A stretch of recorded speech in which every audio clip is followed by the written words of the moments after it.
Le ministre de la Communication, Alain-Claude Billiet-Binzé, était entendu ce matin par le Parlement. Après les députés, le ministre a exposé aux sénateurs le projet portant sur le Code de la communication. Le code proposé par Alain-Claude Billiet-Binzé pourrait, s'il était adopté, mettre fin au délit de presse.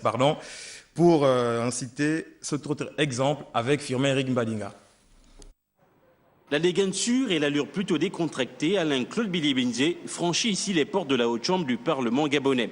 Le ministre de la Communication poursuit ainsi un périple entamé tôt le même jour par l'Assemblée nationale. Auprès des deux chambres du Parlement, le patron de la communication défend un projet de loi portant sur un nouveau code de la communication.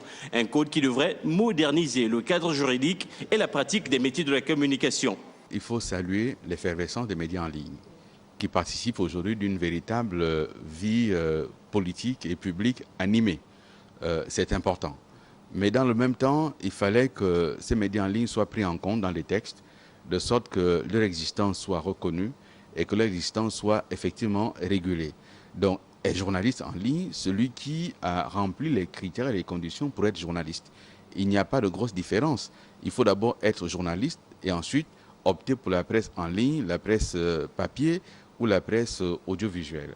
La loi portant sur l'actuel code de la communication a été ratifiée en 2001. À cette époque, elle paraissait comme suffisamment élaborée en faveur de la démocratie et de la liberté d'expression. Toutefois, la question du délit de presse constituait déjà une limite. Nous espérons seulement en tant que gouvernement que le texte sera adopté parce qu'il est un texte fondamental. Nous sommes aujourd'hui dans un pays qui est totalement ouvert.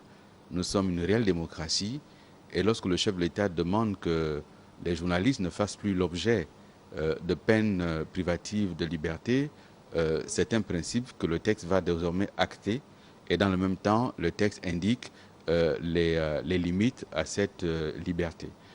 Le projet de loi initié aujourd'hui par le ministre de la Communication propose non seulement la prise en compte des nouveaux métiers de type numérique, mais surtout la dépénalisation du délit de presse, tout comme la création d'une redevance de fonds de l'audiovisuel et de la cinématographie, entre autres mesures.